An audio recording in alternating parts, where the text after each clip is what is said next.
Hello everyone, welcome to V2B Academy. I welcome you all to the class on Indian Polity as part of V2B Varta Setu for the month of May. So as we have started V2B Varta Setu series, we have started it with the month of May 2025. So we are doing current affairs as part of this series. Okay, so I have already uploaded international relations part, the part 1 and part 2 are already uploaded, and we have given 1 day break, and next it is polity series now. Okay, so for polity also you'll be getting 2 videos where you can complete the whole polity of the May month in these 2 videos. Okay, the May month current affairs of polity will be done in these 2 videos. Okay, I hope you understood the methodology that we are actually using in order to complete this series. So I hope you have understood this pedagogy. Okay, so if you haven't understood like what we are dealing, what is this series called Varta Setu, is it for free or not, so all of this were actually discussed as part of other video. So you can watch the orientation video where I have explained about Varta Setu in detail. Okay, so as part of the Indian polity for the month of May, so we'll be dealing almost 14 articles. Okay, so the first 6 articles will be dealt as part of the part number 1. Okay, for the polity part number 1, we'll be dealing 6 particular topics. After that, the other 7 topics will be dealt. Okay, other 7 to 8 topics will be dealt in the next class. Okay, that is in the next part. Okay, so let's start with the topic number 1. The real Indian arbitrator needs to stand up. So what is the context of this particular news? So we know India is a growing economy. Okay, so we are a top 3 economy. Okay, if you look at the global world, okay, if you look at the global world, so definitely India is in the top positions with respect to the economy. So definitely in order to improve our economy further, or in order to go with the ideology of ease of doing business, so I hope you people know what is ease of doing business. So ease of doing business is nothing but, so it's an environment that the state, okay, the state or a government will provide for the investors. So this is the easy environment or a favorable environment that is provided by the state or the government for the investors. Okay, for example, what is that favorable environment that investors will actually strive for? So for example, they need easy licensing system. Okay, they need easy dispute redressal mechanisms. So why they need easy dispute redressal mechanism? It is because if they are investing in India, or if any private player wanted to invest in Indian infrastructure or anything, so they wanted the mechanisms. If there is any commercial dispute tomorrow, definitely they want to solve that particular dispute in an easy manner. So you know, almost 5.3 crore cases are pending in Indian judiciary. So if the process of Indian judiciary is so hectic, why will investors be happy to invest in India? So if something happens, if some legal dispute arises for that particular company which invested in India, so if this legal dispute is taking longer time to get settled, why will they be interested? So it will result in the loss for the company. So we need to provide some kind of environment which is favorable to them, so that ease of doing business will get promoted.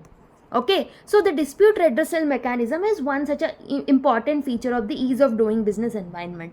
Okay, so as part of ease of doing business, or as part of alternate dispute, as a part of grievance redressal mechanism, we have a mechanism called alternate dispute redressal mechanism. So what is this alternate dispute redressal mechanism means? So basically, whenever we get some problem or whenever we want to solve our cases, we'll go to regular judiciary. That is the judiciary, the lower judiciary or the high courts or the supreme courts, whatever it is. So but it will take longer period of time to solve the cases, and most of the times these are not accessible and not affordable also, and it will take longer duration to get justice. So often the justice will get delayed in that. Okay, so these are the problems that we face with respect to that particular normal judicial process. So that's the reason, as judiciary is already piled up with lot of cases, almost 5.3 crore cases are pending, okay, in the judicial system. So that's why to decrease the overload of the cases on the judiciary, okay, so to decrease the pressure on the judiciary, certain cases will be dealt in the process of alternate dispute redressal mechanism. So there are lot of process through which alternate dispute redressal mechanisms occurs. For example, so mediation process can be there. Okay, arbitration can be there. We can promote lok adalats. So these kind of lot of phenomena are there. So one such a phenomena is arbitration. Okay, so India's growing economy has sparked discussions on using arbitration to handle increasing commercial disputes. So nowadays, as Indian economy is growing, definitely we wanted to create some ease of doing business environment. And as the Indian economy is growing, commercial disputes are also growing. So if these disputes go to the judiciary will get further overloaded and the cases will not be solved in an easy way. So that's why we were thinking about arbitration as a solution to solve these cases, to solve these commercial disputes. The overburdened court systems make arbitration a popular choice, but questions remain about its effectiveness. So basically, we have picked this particular topic from an editorial where the author wanted to actually say or critically analyze whatever is the effectiveness of this arbitration process. Is it effective or not? Is the judgment or the awards? Okay. So basically, when the judges of the arbitration give some judgment, we'll call it as a award. So whether these awards are good or not, okay, are they being effective or not? So this is something which the author tried to critically analyze in this particular article. So let's see the points that were put by the author. What are the two key parameters that defines the credibility and the legitimacy of the Indian arbitration? So if you want to judge me, you will judge me with respect to my teaching style. If you want to judge my teaching, okay, teaching aspects of mine, you will actually judge whether I am simplifying the concepts or not, whether I am explaining it properly or not. So these kind of parameters will be there in order to judge my teaching levels. In the same way, in order to judge whether the Indian arbitration being effective, credible or legitimate or not, there are certain parameters we will see. So first one is effective conduct of arbitral proceedings. So basically, we'll see whether arbitration proceedings are effectively conducted or not. The process that they're following is effective or not is something which we'll look at.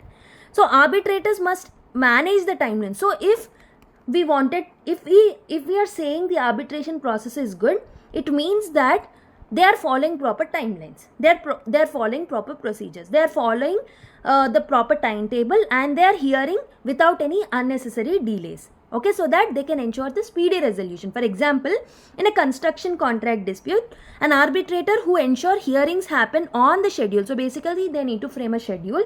So according to the schedule, only hearings has to happen and there should not be any delay while giving the judgment. So there should not be a regular delay that we see in the Indian judiciary. Okay, so if these are all the things that are ensured, we can call that particular arbitration process as an effective one. Okay, the next one is whatever the arbitral awards that they give. So I have told you, right, whatever the judgments that they give, so they are known as awards. So whatever the awards or judgments that they give, whether they are following certain procedures or not, whether they are qualitative in nature or not. Okay, are they qualitative enough? So this is the second parameter that will look whether while judging whether the arbitration process is effective or not. Arbitral awards must be factually accurate. So basically, to know or to judge whether the award that they have given is quality or not, we'll see whether they are factually accurate, whether they are rational enough or not, whether they are well reasoned or not, and whether they are legally sound or not. So these are the kind of things that we look with respect to the awards that they give in order to judge whether the judgment that they have given is quality or not. Okay, so for example, in a technology dispute, an arbitrator who carefully analyzes technical evidences, so they need to look at the evidences. So the arbitrator must ensure that the technical evidences and the technical facts are actually matching the judgment that he or she is giving. Okay, so if he is following that factual accuracy and if he or she is following that well reasoning and logic, definitely that particular award that they give will be treated as a good one, a qualitative one. Okay. So now I'll introduce you to a framework called as ACE framework. Let me introduce you to a framework called as ACE framework that you can directly replicate in your mains answers. So let me teach you this. So ACE means, okay, A means ability and adaptability. C means clarity and competence in awards. E means efficiency and effectiveness. So basically, whenever there is a question with respect to the judge, any judge, whether it is Supreme Court Chief Justice or the High Court Chief Justice or the judges or anyone, or a Lokpal, or a Lokayukta, or a mediator, or an arbitrator, or a tribunal member. Okay, so who is in a position of giving judgment? So any person, any constitutional post or any legal post, so which is in the position of judge, okay, who is in the position of judge. If there is any question with respect to that particular person, you can use this ACE framework. Okay, so for example, let us take an arbitrator. With respect to arbitrator, if any question is asked, we look at the ability and adaptability of the arbitrator. We look at the clarity and competence of the awards that are given by the arbitrator. We'll look at the efficiency and effectiveness that the arbitration process is actually going through by an arbitrator. So these are the three things that we'll look at while brainstorming the points on this particular aspect. Okay, let me show you through example so that you'll understand it in a more detailed way. Okay, so before going further or before showing you an example, let me show you the difference between the litigation process and the arbitration process. So basically, litigation is nothing but it's a general judicial method that we follow. Okay, for resolving our conflicts, we'll go to a legal proceedings. Like we will go to a court of law, whether we'll go to High Court or the district courts or the Supreme Courts. Okay, there they'll follow the rule of law. So that particular process is called as litigation. Whereas arbitration is a non-judicial dispute. Okay, so for the dispute redressal mechanism or for the dispute resolution, we will go to a independent third party. Okay, we will go to an independent third party who will be actually resolving a disagreement between any two parties. Okay, these two parties will together go to a third party, an independent third party, who will judge based on the reasoning, okay, based on the hearings, based on the reasons that are given by two parties, he will give the final judgment or an award. Okay, so this particular process is arbitration. So the time taken in the normal litigation process is very, very huge. So that's why we call it as a time consuming process. Whereas arbitration will be a very speedy one, where the speedy delivery of justice will happen. And if you look at the flexibility of the normal litigation process, it is not flexible as it is controlled by lot of procedures, lot of rules, lot of statutory provisions. Whereas in the case of arbitration, it is a very flexible mechanism which is involved, which involves only the parties and the independent third member who will resolve the disputes without any rigid rules and regulations. So basically, it's a flexible mechanism. So the third party in case of litigation is a judge, whereas in the case of the arbitration is an arbitrator. Okay, we'll call that particular independent third person as an arbitrator. So rights of appeal in the case of judgment is the higher courts. For example, if High Court gives the judgment, we'll have a right to appeal in the Supreme Court. Whereas in the case of the arbitration, so the final award or the final judgment that is given by arbitrator is binding on the two parties. Okay, so it is binding, they cannot appeal to the higher courts. So, and if you look at the expertise, litigators are a law professionals. Okay, so they have a profession in law, so they have studied the law basically. Whereas arbitrators are selected based on their capability. For example, in order to deal any commercial dispute, so anyone who is having the say in the commercial disputes will be chosen, rather than choosing someone who doesn't have the knowledge in it. Okay. So if you look at the privacy of this litigation process, it is not a private process, whereas the arbitration is a private process, as it is done only between the parties. Okay, the location for the litigation process is the court of law. Like we'll go to courts and there we can actually get the justice. Whereas in the case of arbitration, so according to the mutually agreed venue, they'll choose a venue and they'll complete the process. Okay, I hope you have understood the difference between the normal litigation process and the arbitration process. So now let's apply the ACE framework and let's see how we'll use it. Okay. So if there is a question, why has the identification of India's elite arbitrators primarily with retired judges has seen as a limitation? So basically often what happens is, whenever the two parties has to choose an arbitrator, so they often end up choosing a judge. They often end up choosing a advocates. Okay, so they often choose the judges or advocates as an arbitrator, but this will create some problems. So primarily the retired judges, so retired judges are also chosen. So by choosing the retired judges, there are some limitations that arbitration process might face. So in order to generate points for this particular problem, so let's apply this ACE framework. A is nothing but ability and adaptability. So we will look at the retired judge's ability and the adaptability. So basically what I have told, there is a difference between litigation and adaptation. So litigation is something which will actually follow a lot of rules and regulations. Litigation is a process which is bound by a lot of rigid provisions, whereas arbitration is a flexible mechanism which will not follow a lot of rules and regulations. It will have a simplified procedures. So the retired judges who are habituated of this rigid rules and regulations may apply the same thing in arbitration also, which will again lead to their delay in the cases of arbitration. Okay, so that's why the arbitration process will entirely become ineffective. I hope you have understood how I applied ability and adaptability. And one more thing is that arbitration requires some soft skills.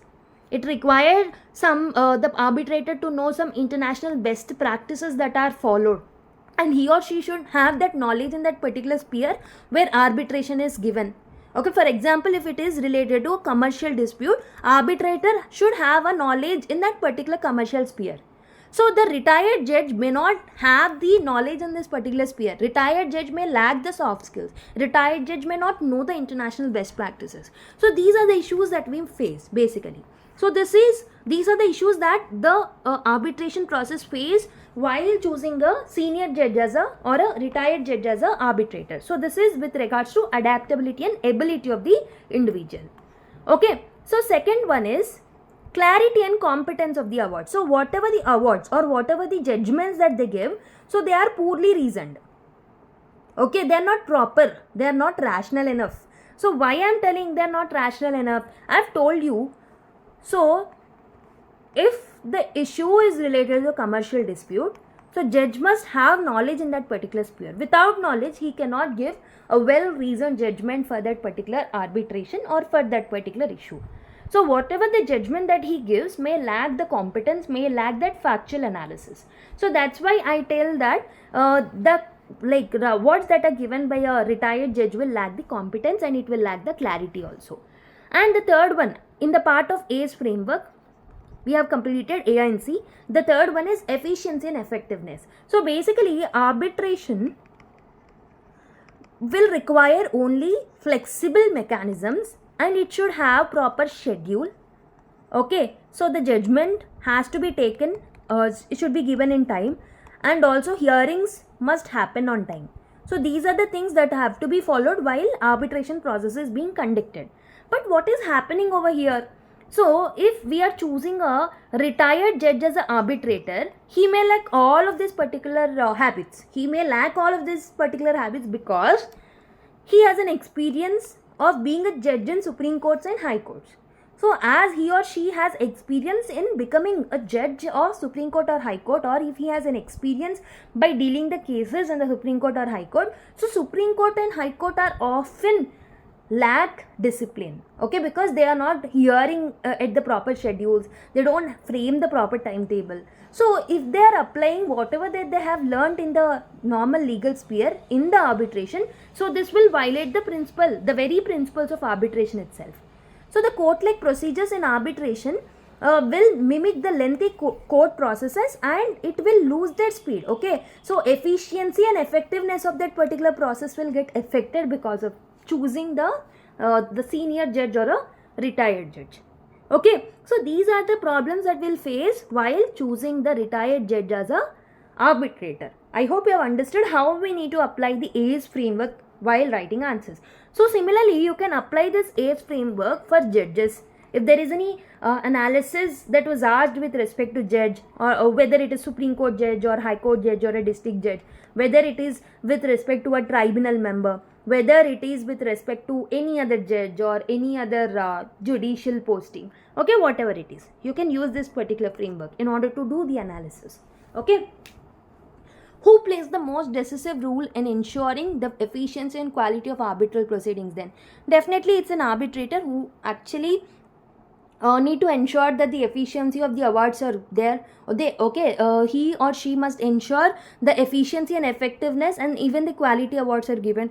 So by coming up with a proper procedural framework, by framing proper schedules, timetables, and hearing the hearings on time, okay, and giving the judgments on time. So by doing all of this, arbitrator can ensure that the efficient process is taking place.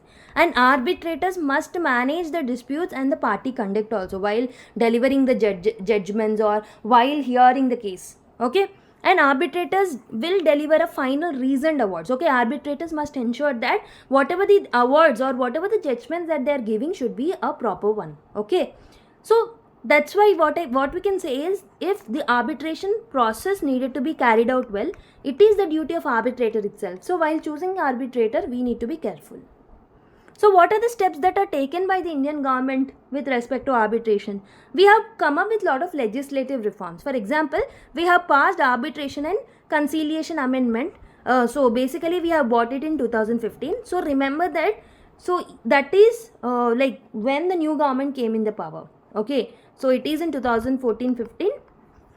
BJP came into the throne and BJP started emphasizing on ease of doing business. So that is when they wanted to come up with Arbitration and Conciliation Act, so that the alternative dispute redressal mechanism happens well. So that's the reason they have come up this particular act in 2015, and later it was amended in 2019 and 2021. So this was to reduce the court interference. So this particular act will have some stricter timelines and it will promote institutional arbitration. So it has set a 12-month timeline to complete a total arbitration proceedings on any particular case. Okay, it has set a timeline.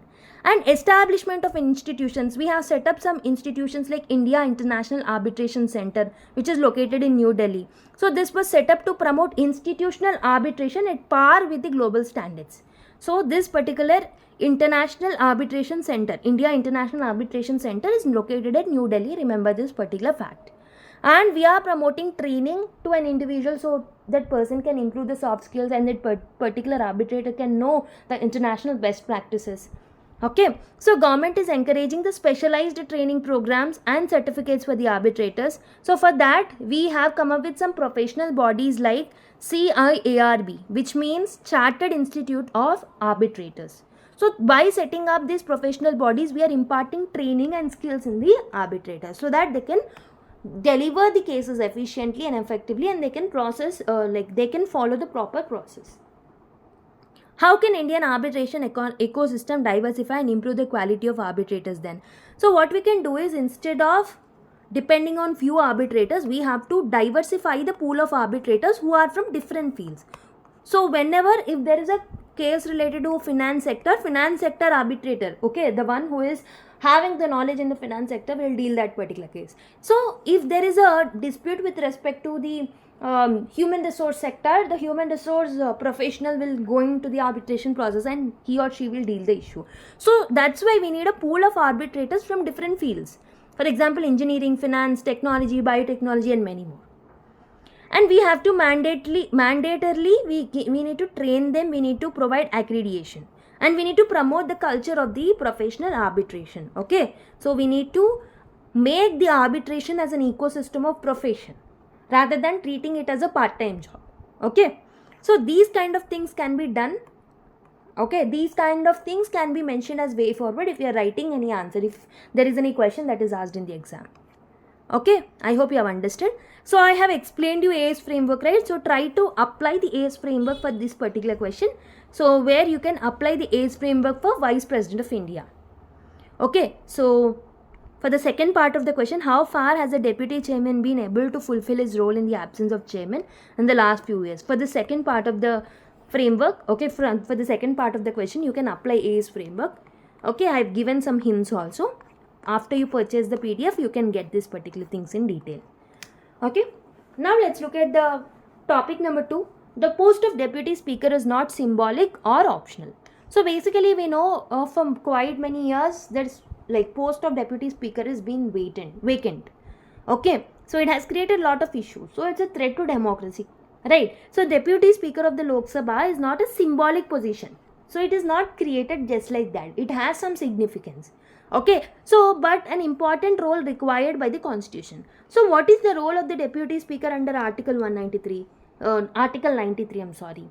Remember that Article 93 is the one which speaks about the Deputy Speaker. Okay, So first thing is, the deputy speaker will preside over the Lok Sabha in the absence of speaker. So the deputy speaker will take necessary steps into chair the sessions of Lok Sabha whenever the speaker is not available.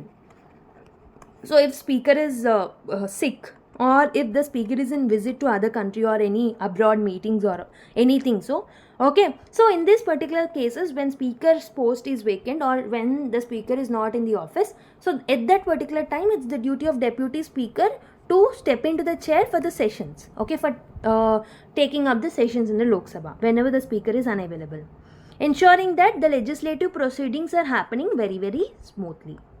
So there are some situations like when speaker is unwell or when the speaker is in the official visit abroad. So the deputy speaker will take the chair of the speaker at this particular point of time.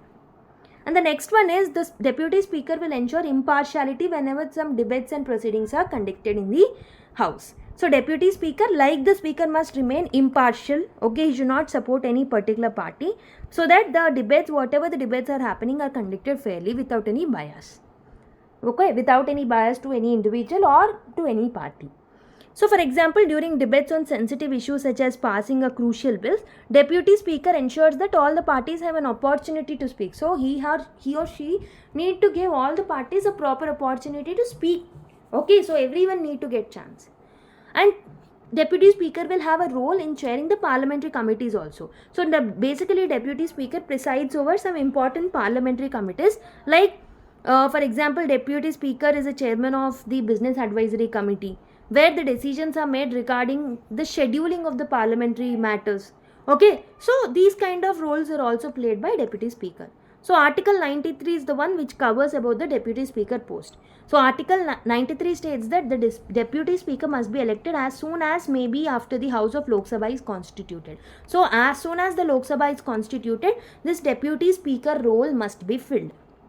This phrase implies a sense of urgency and necessity, not discretionary or indefinite delay. So if you look at as soon as maybe, this particular phrase will remind you that this particular as soon as maybe as a phrase is not just like a delay.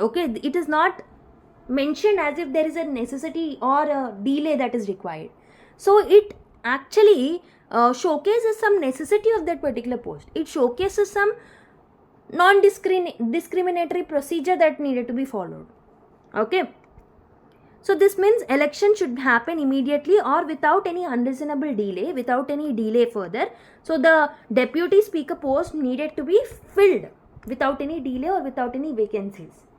So what is the significance of deputy speaker in parliament? So deputy speaker will ensure the continuity of parliament proceedings. As I have already told you, whenever the speaker is not in the position, definitely that chair will be taken by deputy speaker. So he or she will act as a neutral and impartial arbitrator. As I have already told you an example. So whenever the opposition party or the ruling party wanted to speak, definitely so both of them needed to get a proper chance to speak. So maintains democratic balance and power sharing also. So by convention, what we'll do is a deputy speaker will be chosen from the opposition party, not from the ruling party. So speaker will be chosen from ruling party, whereas opposition will choose deputy speaker as a convention. So this will help in balancing the power between ruling party and the opposition party. This will help in controlling the arbitrary powers of the ruling party.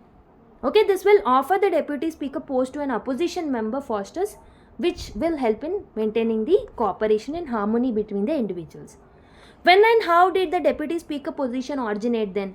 So its origin is in the colonial legislative framework. So the post of deputy speaker has evolved from the position of deputy president in the Central Legislative Assembly. So it was during the British rule this particular position was originated. So for example, Sajidananda Sinha became the first deputy president, which is almost equal to the post of deputy speaker. Remember, it is Sajidananda Sinha who became the first deputy president, which is equivalent to deputy speaker in 1921 under the colonial administration. So after when the Constitution Assembly, like when Constituent Assembly was framed, in this also there was a position of deputy speaker that was continued. And later after the independence also, we have continued this particular post under Article 93 of the Constitution in order to ensure the democratic governance. For example, M.A. Iyengar became the first deputy speaker of the Lok Sabha. Okay, in 1952, later served as an acting speaker after G.V. Maulankar's death. Okay. So remember that Iyengar, M.A. Iyengar later became a speaker also when G.V. Maulankar has died. So now let me introduce you to our next framework which can be helpful for your mains point of view, that is the constitutionalism framework. If there is any question that is asked with respect to the aspects of constitutionalism or constitutional morality or democracy or anything, you can utilize this framework in order to generate the points. For example, so what does constitutionalism means? Constitutionalism means putting some limitations on the government. Okay, so that government will not be arbitrary. In order to stop the arbitrary nature of the government, so we'll put certain limitations on it. So that is nothing but constitutionalism, right? We'll put some limitations on the power of the government or a ruling party in order to ensure that the no arbitration mechanism, no arbitrariness is happening, right? There are few features of the constitutionalism. For example, when constitutionalism happens when the constitution is supreme. Okay, there is nothing above the constitution. So we need to ensure the supremacy of the constitution in order to abide by the principle of constitutionalism. Rule of law, separation of powers. So when the powers are separated between the different organs of the government, for example, executive, judiciary and legislative. So these are the three important organs of the democracy, right? So if we are not separating the powers amongst them, so there can be clashes. So in order to avoid that, separation of powers is followed. And along with the separation of powers, we are also following something called as checks and balances. Okay, so through the mechanism of checks and balances, what we'll do is we'll check and balance the power of each other. Okay, for example, judiciary will help in whether the executive decisions are valid according to the constitution or not, and if any legislation is framed by the parliament, whether that is abiding by the principles of the constitution or not, or is it violating the fundamental rights or not. So all of this can be checked by judiciary. In the same way, judiciary will have few powers, legislatory will have few powers, and even the executive bodies will also have few powers to check and balance the other bodies also. Okay, so separation of powers and also checks and balances are also a part of constitutionalism. Even judicial review. So without the power of judicial review to the judiciary, it cannot check whether any law is valid or not, whether any law is abiding by the constitutional provisions or not. Okay. Fundamental rights and freedoms. So fundamental rights are the one which will directly put limitations on the government. So we can treat fundamental rights as an important feature of the constitutionalism. And democratic governance, where the people will get right to vote. Okay, so where we follow the universal adult franchise. So through these particular features only, we can limit the power of the government. And the ideologies and the features like federalism, decentralization, constitutional morality, respecting the minority rights, vulnerable section people, pluralism. Okay, so transparency and accountability, due process, natural justice, all of this comes under the constitutionalism only. So if there is any question that comes in the mains exam, you can apply this constitutional framework in order to generate the points. So this particular frameworks are a pre-thinking templates where this will help you to generate the points by decreasing the time that you spend in thinking in the exam hall with respect to mains. Unlike prelims, you cannot just answer it and bubble the answer. So mains is a different ball game altogether. So because you need to think, you need to write, you need to generate the points, you need to jot down the points at one place. Okay, you need to prioritize the point. There are a lot of things that are involved in mains, right? So proper analysis of the topic and proper in-depth understanding of the topic is required. For that, these pre-templates will work. Okay, these pre-thinking templates will definitely work to you. Okay, let's use this constitutional framework for this particular topic. Why is continued vacancy of the post a constitutional concern? So, for larger period of time, the post of deputy speaker is vacant. Okay, so for larger period of time, this post of deputy speaker is vacant. Right. So, but this particular vacancy will create a constitutional concern. It means it is against the principles of constitutionalism. So, by thinking in this format, like by thinking or by applying these points, let's understand how we can apply this to generate the points. So for example, supremacy of the constitution. So article 93 of the constitution says there must be a deputy speaker in order to ensure if there is any vacancy or a parliamentary continuity. In order to maintain the parliamentary continuity, the post of deputy speaker is must. Okay, elections must be conducted as soon as possible for choosing the deputy speaker. So this is a kind of urgent framework that is mentioned in the constitution. So if we are putting deputy speaker post as vacant, it will actually be against the article 93 of the constitution. So which means we are not being abided with the constitutional provisions. Next one is rule of law. Okay, so rule of law and constitution is one and the same in this particular case, right? So if you look at the separation of powers is not only between judiciary, executive and legislature, but separation of powers is also between the different parties. So there are most importantly, there are important two parties that are involved in the legislation and executive process. One is the ruling party, one is the opposition party. So ruling party's role is to execute the things that are like devolved or given to them, or as part of the parliament they'll form some legislations. Okay, these kind of duties are there for the ruling party. Whereas opposition parties are also very much required in the democracy because they'll have a power to check and balance the ruling party. So deputy speaker by convention is from the opposition party. This particular fact I have already told you. So if you are putting this particular post as vacant post, it is against the ideology of separation of powers and the ideology of checks and balances. Okay, you can relate this particular point for these two particular points. And judicial review. So judiciary also in few cases has mentioned that the post of deputy speaker must not be vacant. So it is like by putting this particular post vacant for the longer period of time, this is violating the judicial review process, or it is violating the respect towards the judiciary. And fundamental rights and freedoms, definitely fundamental rights of the people cannot be protected if the ruling party is becoming arbitrary. It is against the democratic governance, and also it is against the ideology of federalism and decentralization also, but these kind of things are indirectly linked, not directly linked. Okay, so now look at the points. So I've already told you supremacy of the constitution violating article 93. For example, from 2019 to 2024, so for the period of one full term, the deputy speaker post is vacant, which is against the constitutionalism, which is against the supremacy of the constitution. Next one is democratic governance. So erosion of democratic norms and bipartisanship. Traditionally the post is offered to the opposition to maintain balance, inclusivity and uphold impartiality. So by putting this particular vacancy, it will be against the democratic governance, and it is against the checks and balances, as I have already explained you. And this is against the institutional continuity or due process. Okay, so if tomorrow speaker post get vacant because of any reason, definitely if deputy speaker post is vacant, so this parliamentary continuity will get hampered. Okay, this will hamper the due process of law.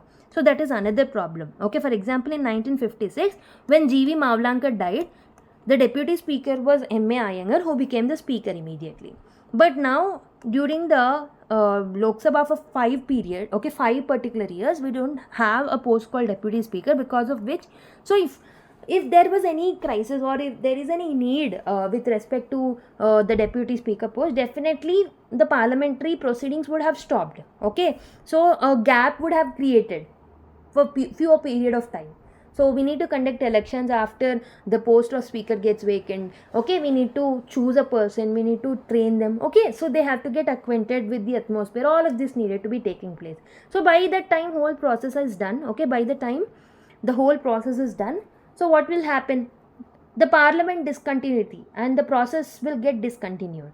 Okay, so this will lead to a erosion of the democratic process. This will be erosion of a due process of law. Okay, so that's why we can say that deputy speaker post is very, very important, or else it will lead to the violation of the constitutionalism. How can reforms ensure timely appointment then? So what we need to do? We need to amend Article 93 and we have to make it mandatory. Okay, some vague provisions are there, right? So in order to make it mandatory, we have to amend this particular thing by imparting proper phrases in it so that we can mandate the elections on time.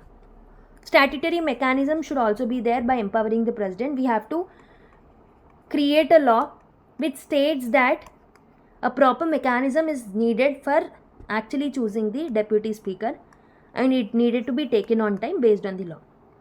And also we have to strengthen parliamentary conventions also. So long standing practice of offering deputy speaker to the post like as a post of opposition through formal house resolution. So we need to strengthen parliamentary conventions. So by taking these particular steps, what we can do is we can ensure that the deputy speaker is chosen on time. Okay, I hope you have understood. So we have basically this third point is telling that if you haven't understood, let me tell you once again. So basically this particular third point is focusing on that. So the deputy speaker post must be from the opposition party only. As a tradition, we are following this, and in the future also same things needed to be followed. Okay, we have to strengthen the parliamentary convention. So as a convention, we are following this. But we have to strengthen the role of the parliamentary convention. So basically, if we are violating any constitutional provision, we'll go to a court. Okay, if it is not abiding by the principles of fundamental rights or anything, we'll go to the court, right? But if it is violating the conventions, we may not go to the court. So that's the reason we are telling that we need to strengthen this parliamentary convention, that opposition party member should only be taken as a deputy speaker even in the future. Okay, we must ensure this particular convention remains strengthened. Okay, so you can test your take by answering these questions. So now let's go to the article number 3. Let's look at the third news article, that is the digital access, a fundamental right under right to life and liberty, says Supreme Court. So basically article 21, under article 21 we have something called as right to life and liberty. So under it, Supreme Court has told that it has given a judgment that digital access will come under it. Okay, so digital access can be treated as a fundamental right under the right to life and liberty as said by Supreme Court in a recent judgment. So Supreme Court has ruled that inclusive and meaningful digital access to e-governance and to the welfare system is a part of fundamental right to life and liberty under article 21 of the Indian Constitution. So now I'll try to make you learn about a framework which is called as judicial framework. Okay, so if this is not appearing to you, let me write it over here. So judicial framework is basically used. So for example, if any question is on the Supreme Court judgment or a High Court judgment, in order to analyze it, for example, in order to generate the points with respect to that particular judgment that is given by the courts, what we have to do is we have to apply the techniques that the judges use to give that particular judgment. So basically judiciary or judges will have certain framework while they are giving some judgment. For example, they'll see whether that particular provision or that particular thing that came into the court of law is constitutionally valid or not. Okay, so whether it is going with the public interest or not, is it against or is it for about the constitutional morality, so is it procedurally fair or it is abiding by natural fairness or national justice, and is it having any impact on the governance, rule of law, it is having a positive impact or negative impact, okay, of the rule of law. So it will check the legislative competence, it will check whether it is violating the doctrine of separation of powers or not. Okay, so they'll check the judicial precedents also. So previously also on the same matter, judiciary might have given some judgments, so they'll check the previous judgments also. Judicial precedent is something which they'll check. Okay, next they'll see if the court of law is deciding the case with respect to the legislature, whether the law made by the legislature is correct or not. So they'll check the legislative intent. Okay, what is the intention behind or the purpose behind in bringing that particular law. So they'll look at the doctrine of proportionality and harmonious construction. So they'll see limits of judicial function, so whether judiciary can involve in this matter or not. So these are the different Okay, different checklists that will actually judiciary will check before giving any judgment. Okay, so whenever we are writing answers with respect to any judgment that is given by judiciary, we will also look whether all of these are satisfied or not. Okay, I hope you have understood how to utilize this framework. Now let's apply to this particular thing. So judiciary has given a judgment by saying that so digital access is a part of Article 21. Okay, digital access is a part of Article 21. Digital access to the welfare schemes, digital access to the e-governance is a part of Article 21, which is speaking about right to life and liberty. Okay, so let's check that whether it is valid or not. So if you look at the constitutional validity, yes, it is constitutionally valid because it is coming under Article 21 of the Constitution. So will it serve the public interest or not? Yes, definitely it will serve the public interest because it is for making them benefit with the welfare schemes, right? Most of the schemes now are through the direct benefit transfers, right? So now if we are making them accessible with respect to the digital tools, definitely it will help them. Okay, so it is for their welfare, so it is according to the public interest and the constitutional morality. Next one is it procedurally fair or it is abiding by the principles of natural justice? Yes, so basically it is focusing on the KYC process. It issued 20 directions to make digital KYC process more accessible to the public so that public will actually get access of these particular tools in an easier way so that they can utilize it for the e-governance purpose. What is the impact on the governance or rule of law? This is also they'll check. Okay, so whether it is inclusive digital access or not. So in this way, in the way how judges think while giving the judgment, so we also need to think in that way in order to generate the points if any question is asked with respect to the judgment. Okay, I hope you have understood how to utilize this judicial framework. Okay, so about Article 21 of the Constitution, if you see how the Article 21 scope is getting increased, so if you see the previous judgment in Sunil Batra versus Delhi administration, the case which took place in 1978, so Supreme Court has told that right to live a healthy life and preserve cultural heritage is part of Article 21. It means Article 21 is expanding. So if you look at in 1984, there is a case Bandhua Mukti Morcha versus Union of India. In this Article 20, we are linking Article 21 with the DPSPs and we are ensuring abolition of the forced labor.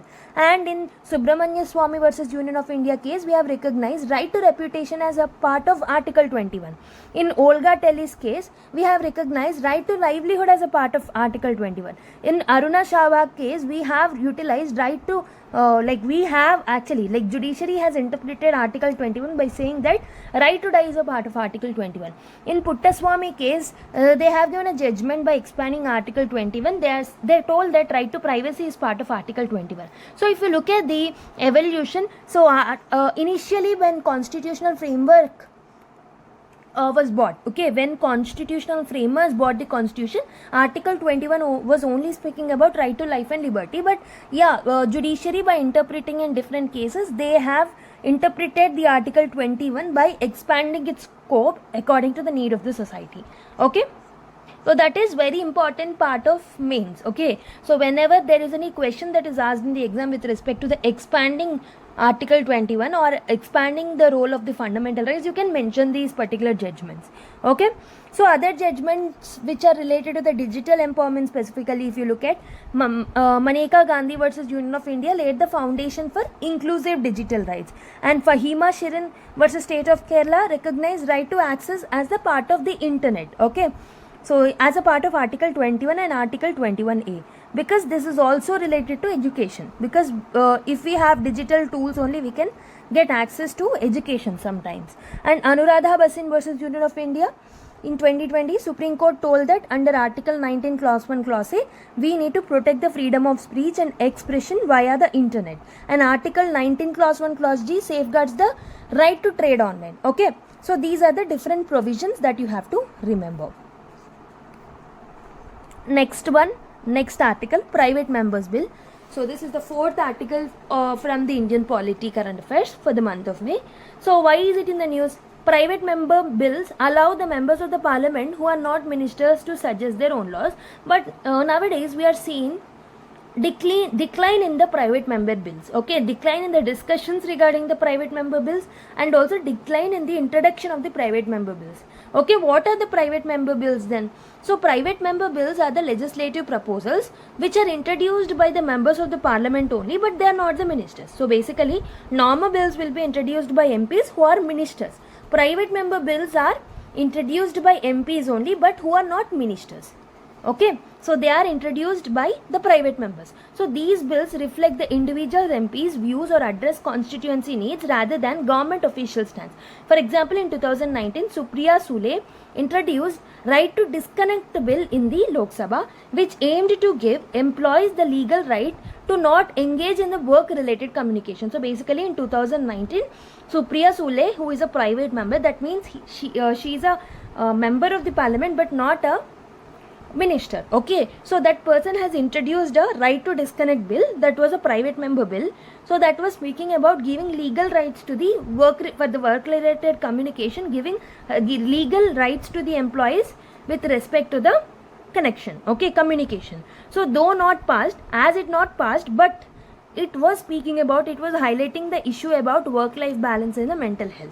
Okay, in this way private member bills will have a huge role to play in the democracy. Okay, so if you look at the difference between the government bill and the private member bill, so both are introduced by the MP only, but government bill is introduced by ministers and the private bill will not be introduced by the ministers. So individual MP or external inputs will introduce the will be drafting the private member bills, whereas the concerned ministry will be drafting the government bill. And the schedule of it is usually the private member bills usually takes up on Fridays. So remember, private member bills are introduced on Fridays. Okay, so government member bills are prioritized in the regular business hour. So chances of passing out of the private members is very low because it is not introduced by the ministers, whereas the government bill, it is very high. The party mandate, MPs will have a greater freedom, and the ministers will follow the cabinet decisions with respect to the passing of government bill. So we have learnt about ACE framework, right? Let's apply this ACE framework for this private member bills also. So why has the significance of private member bills declined in recent Lok Sabha session? So basically this is the topic of the discussion. So nowadays in the Lok Sabha session we have seen a private member bills priority and private member bills were reducing. Okay, we are seeing the reduction in the numbers of these private member bills. So why is it happening? Let's apply this ACE framework to understand and to decode this particular thing in detail. So in the ACE framework, we have learned that A is about ability and adaptability. So the ability of the private members is less, okay, because of the lack of institutional support. There is no dedicated mechanism which is existing for the screen or prioritizing or fast tracking the private member bills. So that is a problem, because as they are not ministers, they were not given proper priority to pass their bills. For example, we have seen about the right to disconnect bill, which was passed by Supriya Sule, but it did not pass. Okay. So next one is, these private member bills are introduced as a symbolic way. So for example, they are introduced on Friday, not on the working days. Okay, so we are not giving much priority to it. So they are just seen as a symbolic act rather than a legislative impact. And in the ACE framework, C is about clarity and competence. Okay, so the government business is prioritized basically in the legislature. So basically in the legislature, whether it is Lok Sabha or Rajya Sabha, most of the times government priorities are prioritized rather than the prioritization of the other members. So the government frequently uses Fridays for its own legislative agenda, sidelining the private member time. Okay, so they are utilizing the private member bill time also for the government purpose only most of the times.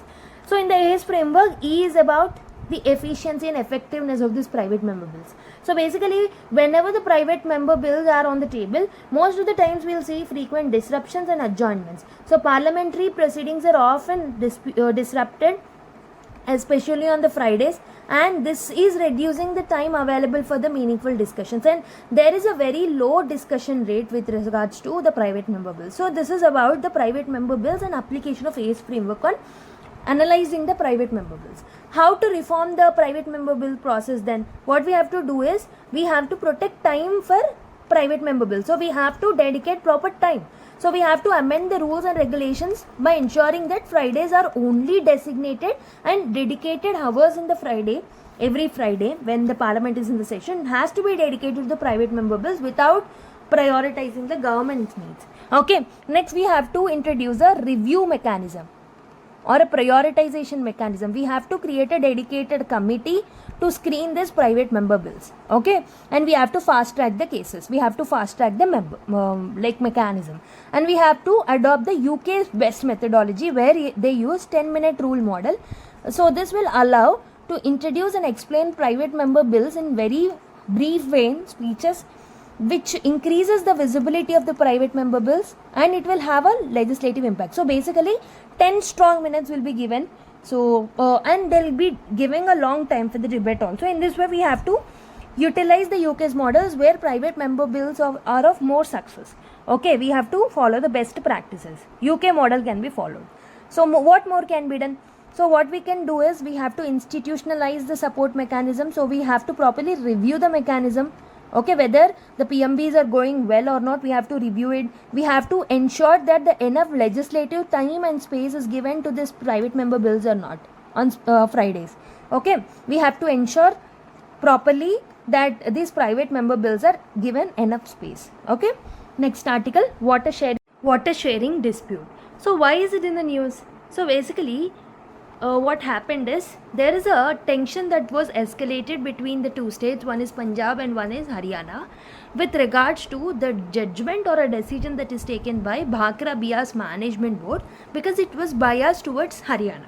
Okay, so basically what happened is, so between Punjab and Haryana, so whatever the water that has to be released with respect to the Bhakra Nangal Dam, so excess amount of water was released to Haryana, what is actually mandated, more than what is actually mandated, and even Bhakra Bias Management Board has supported this particular take. Okay, so almost an extra 4,500 cusecs of water from the Bhakra Dam were given to Haryana. So this has led to a spark in the political and the legal opposition from the Punjab region. So now let's see what is about this particular Punjab-Haryana water dispute all about. So this particular dispute is not new. This dates back around 1966. So 1966, so the Punjab Reorganization Act was brought, by which Punjab and Haryana were bifurcated into two particular states, and after bifurcation they were promised a share of river waters from the river Ravi and river Bias. Okay, so from this particular Bias and Ravi waters, the share has to be divided between Punjab and Haryana, and this will be overseen by Bhakra Bias Management Board. So basically the Sutlej Yamuna link canal was proposed to deliver Haryana's share, but remains incomplete due to Punjab resistance. Most of the times what happened is, so now, not most of the times, but now, especially in the month of May and in the month of April, so what happened is Haryana was asking for more amount of water, and this particular board has accepted, and it has given so more water than it is mandated. So and Punjab is opposing this particular thing by saying that the Haryana government and Haryana has already withdrawn 104% of their annual share. It means they have already withdrawn what is actually allotted to them, more than the water allocation that is done to them was actually withdrawn from it. So water levels in the Bhakra, Pong, Ranjit river, Ranjit Sagar dams are low due to poor snowfall in the Himalayas. So what happened is, in the recent times, so because of the low snowfall activity in the Himalayas, so water in these particular dams along this Bhakra Nagar dam and many more, because of the poor snowfall, the water availability is already less, and if this particular decision is taken when water availability is less, definitely it will spark these kind of tensions. So Punjab argued that the decision that is taken by BBMB is unilateral because it is supporting the Haryana's claims, okay, without even looking at the rationality of the issue. Okay, so these are all the allegations. We don't know what is the ground reality is. So interstate water dispute resolution is something which is a very important theme for the UPSC point of view. So by putting this Punjab Haryana thing as a context, let's see about interstate water dispute. So Article 262 of the Constitution will empower the Parliament to legislate on interstate river disputes and will bar court from intervening in such aspects. So basically interstate river water board will be dealing about this particular disputes, and whatever the awards that they give, that will be binding, and courts should not intervene in that matters. Okay, and in 1956 River Board Act was created, which allows the creation of boards for interstate river management, but no such board has ever been constituted. Interstate water dispute in 1956 will provide for the conciliation by the center among the aggrieved states. So basically, if any states have any issue, so the conciliation will be happening as per the Interstate Water Dispute Act of 1956. Okay, and the tribunal formation took place if conciliation fails. So if the conciliation activity fails, the tribunal will be formed. Okay, so formation of tribunal should be within 1 year, and the tribunal decision can be given within 3 years. Okay, let me repeat once again. So according to Interstate Water Dispute Act of 1956, it will provide the conciliation mechanism to the center. So through this conciliation, aggrieved states can actually solve their particular problem. If still the problem is not solved, they can go to the tribunal. So the tribunal can be formed within 1 month, and not 1 month, 1 year. So once the tribunal is formed, within 3 years the judgment should be given. Okay, Supreme Court cannot question the award that the tribunal gives, but it can examine the procedural issues. If there are any procedural issues that are followed, so Supreme Court can intervene in the procedural issue and not in the final judgment. Okay, so so along with the Punjab and Haryana issues, there are a lot of other issues also, like Krishna River on Kaveri, Sutlej Yamuna link, and many more canal disputes and water disputes are there. Okay, so this is the Bhakra Dam, this is the Nangal Dam. Okay, so this is along the Punjab and Himachal Pradesh border. Okay, remember these points. I hope you have understood this article. So detaining non-citizens and the rule of law, this is the 6th topic and the final topic of the day. Why it is in the news? Because of the Assam's immigration detention system, this particular thing is in the news. So whatever the Assam government is following with respect to the immigration and detention, okay, the process that is following is harming the freedom and well-being of the people who are living there. But this is also raising the issues about the basic rules and values of the constitutions, because this activity that is done by the Assam, that is which Assam government is doing, this is violating the constitutional principles also. So what laws are used to detain the non-citizens basically? So there are several acts which will help us to detain the non-citizens who are not part of that particular state or who are not part of that particular country. For example, there are several acts which supports it. One is Foreigners Act 1946. This particular Foreigners Act will allow the government to detain and deport the individuals. So if they are not having any valid documents that to prove that they are the citizens of India, for example in Assam, many people were declared as a foreigner by the foreigner tribunals because they don't have proper documents. And there is a National Security Act also, which was brought in 1980. This permits preventive detention for the individuals if they pose any issue for the national security or the public order. And there is an act which is called as Passports Act of 1961, which will penalize entry or stay in India without the valid passport or without the travel document. They cannot stay in India. So these are the different acts which will actually help us detain the foreigners who are there or the non-citizens who are there in that particular state. So but whatever the action that was taken by the Assam government, how did they impact the detainees then? So whoever the people that are detained because of the Assam government decision, so how did they got impacted? First one is indefinite and arbitrary detention. So many non-citizens were detained for years without any proper trial or without any deportation prospect. So basically the proper procedure is not been followed. For example, in Assam, over 1.5 lakh people has declared as foreigners, but only a few dozen actually been deported. So this is one problem.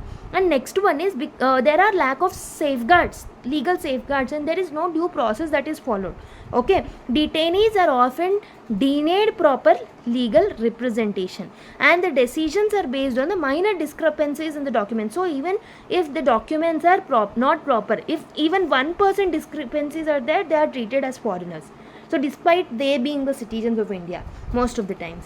Okay, and most of the times these detainees are living harsh living conditions, and they are often facing the psychological distress. So detention camps have been criticized for overcrowding, and lot of poor facilities are there in this particular detention camps, and this is causing the psychological distress and mental trauma to the detainees. Many families are separated and living in uncertainty for years in the Assam detention center. So these are the problems that detainees in Assam especially are facing.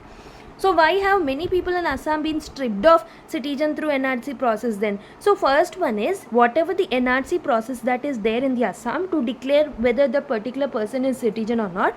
So first problem is stringent documentation requirement is there.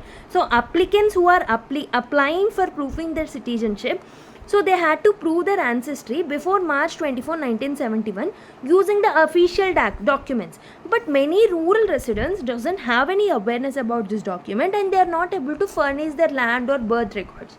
This is because of their illiteracy and because of the displacement. So this is one problem. And second problem is most of them are having inaccessibility of the records. Most of them have lost their records because of some natural disasters or floods. Okay, this led to the destruction and the loss of the people who are there, okay, who are innocent also. So despite of they being innocent, because of the loss of documents, because of the inaccessibility of the documents, they are losing the citizenship and they are becoming the detainees and they are living the harsh conditions. And even if there is a minor discrepancy also, they are rejected. So minor differences in the names, the spellings, these are also seen as an illegal thing and they have been detained. Okay, they have kept in the list of the detained. For example, a person listed as Rafiqul in one document and Rafiqul Islam in another was also flagged as suspicious. Even with minor discrepancy also they were flagged as suspicious. Okay, next one is exclusion of marginalized communities. So the verification process has disproportionately affected the Bengali Muslims and it has mostly affected the women, tribal groups. So mostly this particular activity has affected the vulnerable sections of the people who are living in Assam. Okay, so for example, women often lack independent proof to show them to show the authorities whether they have proper documents or not, because they are not aware of all of this. And most of the time the procedure that is followed is unfair and it is opaque too. So many claims were rejected by the foreigner tribunals without the proper reasoning. So most of the times whatever the awards that the tribunals are giving, they are not proper. Okay, so these are all the problems that are there in the Assam. Now let's see how this particular thing is affecting Article 21 and Article 22 of the Constitution. So let me tell you how to think. If there is any question in the exam, like how the Assam's activity of the detention of the people, how is it affecting Article 21 or how is it violating Article 21 and 22 of the Constitution?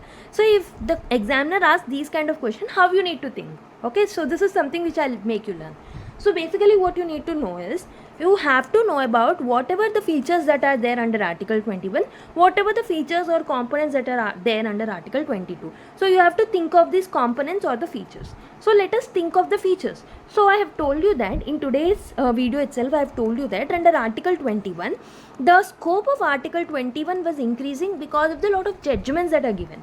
Okay, so basically it deals about the right to life, and right to personal liberty, but it was expanded through various judgments. For example, right to livelihood, shelter, health, education, privacy, environment, right to die with dignity, custodial violence, okay, right against custodial violence, right to legal aid, speedy trial, reputation, travel abroad, sleep. So all of this will be included under Article 21. So whenever you're thinking of in generating the points or whenever you're trying to brainstorm, you need to think in all of these ways. Okay, you need to think in all of this features. And under Article 22 there are different clauses that you have to know before writing the answer. So for example, there are clauses 1 and clauses 2 under Article 22, like 1 and Article 22 clause 2. So these two clauses are discussing about right to be informed on the grounds of arrest. Okay, so whenever we are arresting a person, we have to inform them the grounds of the arrest. So right to consult a lawyer of choice, right to be produced before a magistrate within 24 hours after they get arrested, right not to be detained beyond 24 hours without the permission from the magistrate.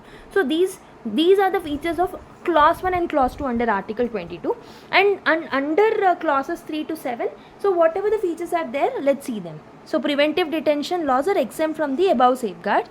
So basically, if any person is detained through the preventive detention, so that particular person are exempted from whatever is provided under clause 1 and clause 2. Okay, these are the basic polity points that you will read from the standard books. Okay. you might have already studied from the standard books.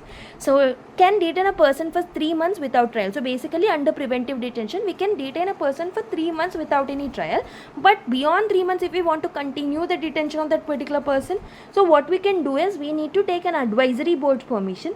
So if advisory board, which is headed by the High Court judges, if they give the permission, we can continue the detention of the person, and the grounds of the detention should be kept secret on the grounds of public interest, and the parliament can decide the period or a class of person or a conditions of the detention through any law if it want.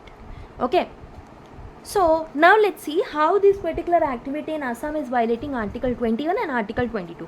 So what I have done, so I have tried to make you remember or just recall what are the different features that are there under Article 21 and whatever the features that are there under Article 22. Let's apply these features in order to brainstorm the points. First one is, I have told you Article 21 speaks about right to life and personal liberty, which is a core component, and this particular Assam's detention, okay, Assam activity of NRC and all, it is violating right to life and personal liberty. So directly it is opposing or violating this particular very principle of Article 21. So detention without any fair reason or without any proper procedure is against the fundamental right of Article 21.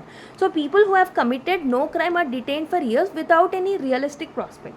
So next one is procedure established by law. This is also under Article 21. So basically whatever the procedure that we follow, that must be fair, it must be just, it must be reasonable as per the Maneka Gandhi doctrine.